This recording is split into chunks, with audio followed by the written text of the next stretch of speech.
मंत्री जी, पहले तो आप जीएम और डीआरएम को राजा बना के रखते हैं। एमपी की कोई वैल्यू नहीं। मैं आपके डीआरएम ऑफिस में दलाल घूमते हैं। एमपी के चिट्ठी की कोई वैल्यू नहीं है, कंफर्मेशन नहीं होता है, और एमपी का सम्मान आपके रेलवे विभाग में कहीं भी नहीं है।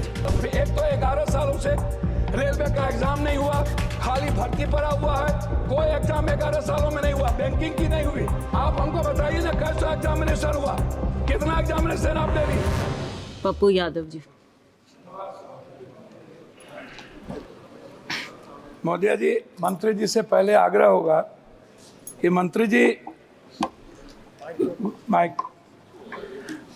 पहले तो आप जीएम और डीआरएम को राजा बना के रखते हैं। एमपी की कोई वैल्यू नहीं। जब वो क्षेत्र जाते हैं तो वो एमपी का रेस्पेक्ट नहीं करते, एमपी को खबर नहीं करते, और उद्घाटन जब कोई रेलवे शुरू होता है तो वहाँ एमपी का कोई सूद नहीं लेता। दूसरा, कंफर्मेशन के लिए आपके ऑफिस में, आपके डीआरएम ऑफिस में दलाल घूमते हैं। एमपी के चिट्ठी की कोई वैल्यू नहीं है, कंफर्मेशन नहीं होता है, और एमपी का सम्मान आपके रेलवे विभाग में कहीं भी नहीं है। आरसीटीसी ट्रेन खान पान में आपने आरसीटीसी को 4 रुपया में जिस कपड़े की धुलाई थी, आरसीटीसी ने उसको 25 रुपया कर दिया। आप बोझ बढ़ा दिए आम आदमी पर। आरसीटीसी बड़े रेलवों में खान पान तो दे देती है थोड़ा सा, लेकिन जो गरीब का जहाँ पर लोअर ट्रेन है वहाँ का खान पान बहुत ही गलत है। दूसरी तरफ आप महिला डिब्बा पर, आम डिब्बों में आप लगभग डिब्बा नहीं है, लगभग आप आम आदमी के लिए कोई डिब्बा नहीं है। वह कंफर्मेशन के बगैर जाने वाला डिब्बा 1 या 2 होता है। 12 डिब्बे हुआ करते थे, अब 1-2 होता है। गरीब रथ के तरह या कोई जनरल गाड़ी के तरह कोई गाड़ी आपकी नहीं है। वंदे भारत को आप चलाइए, कोई दिक्कत नहीं है। वंदे भारत को आप सभी जगह से कंफर्मेशन करिए, अच्छी बात है, मैं उसका धन्यवाद देता हूँ। लेकिन आप आम आदमी, गरीब, मिडिल क्लास, हमारे अभी चंद्रशेखर जी ने आपसे कहा आप महिलाओं के लिए आरक्षण की कोई व्यवस्था कंपलसरी करिए, महिलाओं के आरक्षण को। और दूसरी तरफ 4 आदमी हम ट्रेन में जा रहे हैं, 2 आदमी का कंफर्म हुआ, 2 आदमी का कंफर्म नहीं हुआ। हम पर आप बोझ डाल देते हैं, उसके बाद हमसे पैसा वसूला जाता है, हमारे परिवार को रोक दिया जाता है, और हम भीतर में कितने पैसे वसूले जाते हैं इसके बारे में मैं नहीं कह सकता हूँ। इसीलिए उस परिवार का क्या होगा जिसका 2 कंफर्मेशन होगा, 2 नहीं होगा, इस पर हम कभी सुधार की बात हमने नहीं की। दूसरी चीज, जो एसटी, एससी, ईबीसी और जो छात्र प्रतियोगिता में जाते हैं, एग्जाम देने जाते हैं बाहर, क्या सरकार की कोई दिलचस्पी? एक तो 11 सालों से रेलवे का एग्जाम नहीं हुआ, खाली भर्ती पड़ा हुआ है। कोई एग्जाम 11 सालों में नहीं हुआ, बैंकिंग की नहीं हुई। आप हमको बताइए ना, कैसा एग्जामिनेशन हुआ, कितना एग्जामिनेशन आपने ली, कितना एसटी, एससी, ओबीसी? आपने तो आरक्षण को पीछे दरवाजे से बंद कर दिया, एग्जाम बंद करके निजीकरण आपने कर दिया। और आपसे मेरा 2-3 आग्रह है, आप हमको एक बात आप बताइए, आप विकलांग के लिए क्या व्यवस्था आप कर रहे हैं?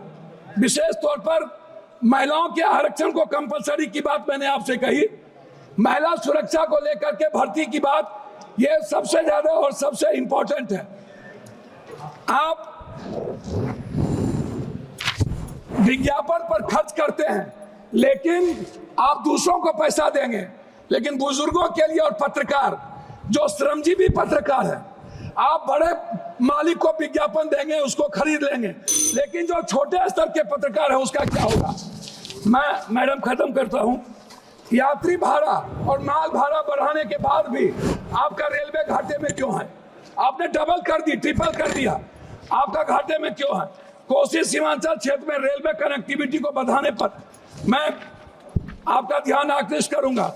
बनमनकी, जनता चौक, पूर्णिया कोर्ट स्टेशन, गढ़बरेली बाजार, जलालगढ़ बाजार, प्रोफेसर कॉलोनी पर आरओबी बनाने का आपसे आग्रह मैं करता हूं।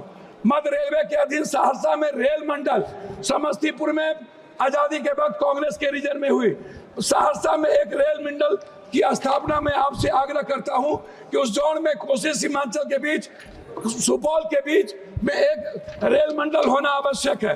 कोसी सीमांचल को जोड़ने वाली कुर्सेला बिहारीगंज, जो 192 करोड़ रुपया दिया गया था, बोर्ड उसको रोक दिया। बिहारीगंज से खुर्दा होते हुए बीरपुर, फिर देवघर से नौगछिया का आपने कर दिया है, सर्वे जारी है। आपने किशनगंज से आपने जलालगढ़ कर दिया, जलालगढ़ से बनमनखी और बिहारीगंज से कुशेश्वर स्थान, ये नहीं किया। नौगछिया से उदा किशनगंज, मधेपुरा, सिंहेश्वर स्थान, जो मैं एक मिनट, जो शिव की नगरी है उसको वीरपुर तक जोड़ने की व्यवस्था। एक पूर्णिया कोस्ट स्टेशन में वॉशिंग पीट जो आपने कर दिया है, अभी तक उसका कार्य शुरू नहीं हुआ।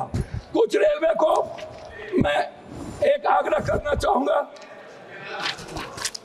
जी, धन्यवाद है इनको, हृदय की गहराइयों से मैं इनको धन्यवाद देता हूं, लेकिन जलालगढ़ स्वीकृत रेल साहबगंज नदी पर, मैंने आपको साहबगंज सीमा मनिहारी साहबगंज वाया गंगा नदी पर साहबगंज में पुल, मैं पूर्णिया जंक्शन बनमनखी और मुरलीगंज मधेपुरा को रेलवे स्टेशन मॉडल स्टेशन बनाने का मैं आपसे आग्रह करता हूं।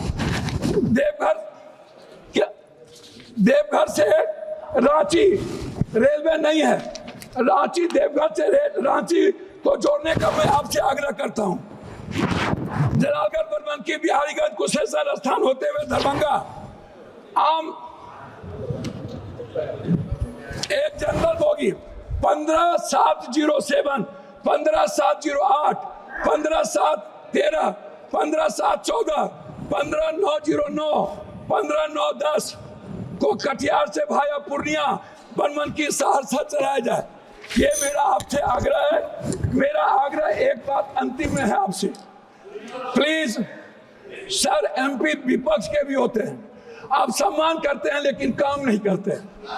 मेरा आग्रह है, हाथ जोड़ के सम्मान कम करिए, कल्याण क्षेत्र का काम कर दीजिए, और कुर्सेला टू बिहारीगंज 192 करोड़ रुपया मेरा रिलीज कर दीजिए, यही मैं आपसे आग्रह करता हूं। और आरसीटी जो दलाली करता है उसको रोक दीजिए। बहुत बहुत धन्यवाद।